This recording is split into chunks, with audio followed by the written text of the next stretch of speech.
होली का त्योहार, पौराणिक कथा, महत्व और बदलते परिप्रेक्ष्य।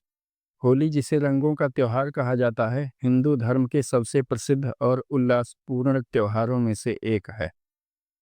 यह त्योहार फाल्गुन मास की पूर्णिमा को मनाया जाता है और बुराई पर अच्छाई की जीत, प्रेम, एकता और उल्लास का प्रतीक है।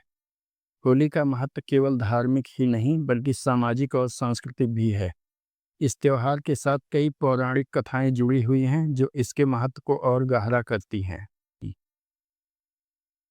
होली की पौराणिक कथा। होली से जुड़ी सबसे प्रसिद्ध कथा प्रहलाद और होलिका की है। प्रहलाद भगवान विष्णु के परम भक्त थे, जबकि उनके पिता हिरण्यकश्यप स्वयं को भगवान मानते थे और प्रहलाद को भगवान विष्णु की भक्ति करने से रोकते थे। हिरण्यकश्यप की बहन होलिका को वरदान प्राप्त था कि वह आग में नहीं जल सकती। हिरण्यकश्यप के आदेश पर होलिका प्रहलाद को गोद में लेकर आग में बैठ गई, लेकिन भगवान विष्णु की कृपा से प्रहलाद सुरक्षित रहे और होलिका जलकर भस्म हो गई। इस घटना को बुराई पर अच्छाई की जीत के रूप में मनाया जाता है और होली के त्योहार का प्रतीक माना जाता है। होली का महत्व। होली का त्योहार सामाजिक एकता, प्रेम और भाईचारे का प्रतीक है। यह त्योहार लोगों को एक साथ लाता है और सभी भेदभावों को मिटाकर रंगों के माध्यम से आनंद और उत्साह का संचार करता है। होली के दिन लोग पुराने गिले शिकवे भूलकर एक दूसरे को गले लगाते हैं और रंगों से सराबोर होकर खुशियां मनाते हैं। 1981 और 2015 में होली मनाने के तरीके। 1981 में जन्मे बच्चों के होली मनाने के तरीके अधिक पारंपरिक और सादगीपूर्ण थे। लोग प्राकृतिक रंगों और गुलाल का उपयोग करते थे, जो फूलों और हर्बल पदार्थों से बनाए जाते थे।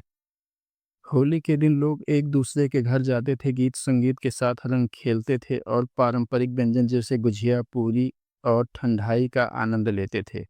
होली का त्योहार उत्साहपूर्वक समुदाय के साथ मिलकर मनाया जाता था और यह त्योहार पूरी तरह से प्राकृतिक और पर्यावरण के अनुकूल था।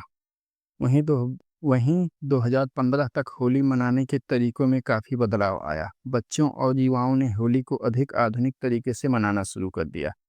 केमिकल युक्त रंगों का उपयोग बढ़ गया है, जिससे त्वचा और पर्यावरण को नुकसान पहुंचने लगा है। आधुनिक लोगों ने होली को एक फन डे के रूप में देखना शुरू कर दिया है और वे इससे मिटाने के पश्चिमी षड्यंत्रों के बावजूद पूरे उत्साह से मनाते हैं। हालांकि इस दौरान होली के पारंपरिक महत्व और संस्कृति को लेकर जागरूकता कम होती दिखी तथा कुछ ज़्यादा ही पढ़े लिखे मूर्ख लोग इसे मनाने से कतराते हैं और लोगों को भी मनाने से रोकने के लिए बहुत से मूर्खतापूर्ण प्रयास करते हैं। और कुछ लोग इस त्योहार के बहाने लोगों से मारपीट या मजाक मजाक में चोट पहुंचाने से भी नहीं चूकते हैं। तो वहीं कुछ लोग महिलाओं से अभद्रता भी करते हैं।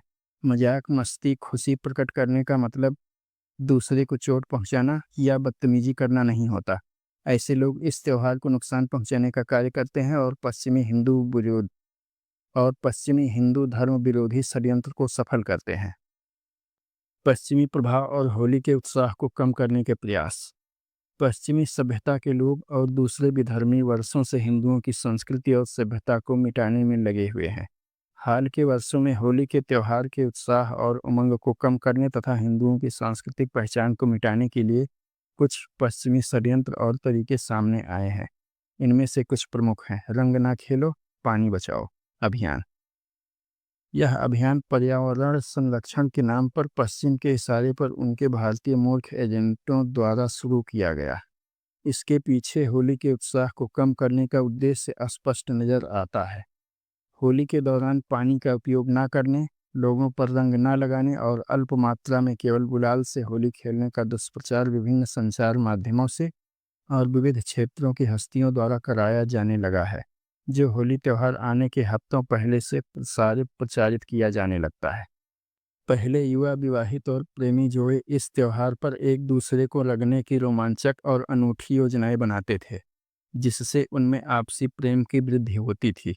एक दूसरे को रंगने के बहाने रोमांस करना, उनके अंगों को स्पर्श और मसल कर उत्तेजित करना, रंगने का युद्ध लड़ना और रंग गुलाल लगाने के बहाने से प्रेम प्रदर्शन तथा प्रेम संपादित करने से उनका प्रेम कई गुना बढ़ जाता था। समाज के लोगों को उनके पद और अवस्था के अनुसार रंग गुलाल लगाकर चरण स्पर्श, प्रणाम करना या गले लगाने से सामाजिक एकता और समरसता की वृद्धि होती थी। लोगों के पुराने वैमनस्य, शत्रुता व झगड़े होली के रंगों में बह जाते थे, गुलाल के फुहारों में उड़ जाते थे। लोग अपने पुराने साल भर के विवाद होलिका में जलाकर भूल कर आपस में मित्रता की नई शुरुआत करते थे। इस प्रकार यह त्योहार समाज और परिवार को एकजुट करता था। खान पान का पश्चिमीकरण करने का प्रयास। इस त्योहार को बदनाम करने और मनाने से रोकने तथा इसके परंपरागत खान पान को बनाने के उपयोग में आने वाली वस्तुओं के मिलावटी होने और नकली चीज़ें पकड़ने के समाचार और अभियान होली दीपावली जैसे त्योहारों के समय ही लोगों के सामने प्रदर्शित किए जाते हैं, जिसका मुख्य उद्देश्य हिंदुओं को अपने त्योहारों पर अपने परंपरागत खाद्य पदार्थों को छोड़कर इन पश्चिमियों द्वारा परोसे जा रहे चॉकलेट, केक, टॉफी, बिस्कुट जैसे मूर्खता भरे अस्वास्थ्यकर और स्वाद, सुगंध और पौष्टिकता में भारतीय खाद्य पदार्थों के सामने कहीं न टिकने वाले खाद्य पदार्थों का सेवन करने के लिए प्रेरित किया जा सके। पश्चिमी संस्कृति का प्रभाव। पश्चिमी संस्कृति के प्रभाव में आकर कुछ लोग होली को एक उपभोक्तावादी खंड के रूप में देखने लगे हैं और इसके धार्मिक और सांस्कृतिक महत्व को नज़रअंदाज करते हैं। इससे होली की पारंपरिक मान्यताएं और रीति रिवाज कमजोर हो रहे हैं। पहले होली आने के महीनों पहले से गांव भर के वृद्ध, युवा और बच्चे एकत्र होकर होलिका इकट्ठा करते थे, जिसके लिए गांव भर में लकड़ियां, उपले और अन्य पुरानी अनुपयोगी जलावनी चीजें गांव में घर घर से घूमकर इकट्ठा किया जाता था। इसका लोगों में बहुत उत्साह रहता था। कुछ लोग चिढ़ने वाले तथा अपनी खराब चीजें भी ना देने वाले कंजूस होते थे, तो होलिका इकट्ठा करने वाले लोग उनकी खराब और चिढ़ाने के लिए कुछ पुरानी चीज़ें भी ले जाकर होलिका में डाल देते थे। यह नियम था कि होलिका में डाल दी गई चीज़ें फिर कोई नहीं लेता था।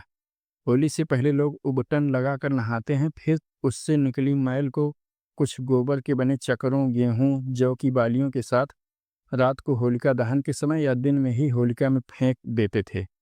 जो उसमें जल जाता था तो होली के दिन सुबह जाकर उसके जले रूप को या उसकी राख को घर पर लाते थे। आजकल यह सब परंपरा लुप्त होती सी दिखती है। लोगों में होलिका इकट्ठा करने का कोई भी उत्साह नहीं रह गया है। पहले आसपास के गांव में किस गांव की होलिका सबसे बड़ी है, इस पर चर्चा और विवाद होता था और कुछ गांव वाले दूसरे गांव वालों की होलिका को ब्याह ले जाते थे। यह स्थिति उस गांव वालों के लिए शर्मनाक होती थी जिसकी होलिका ब्याही गई होती थी और उस गांव के लोग उस साल होली नहीं जलाते थे। तो सब गांव वाले इस होली को ब्याहने से बचाने के लिए विशेष रूप से सतर्क रहते थे। अब यह सब लुप्त होता जा रहा है।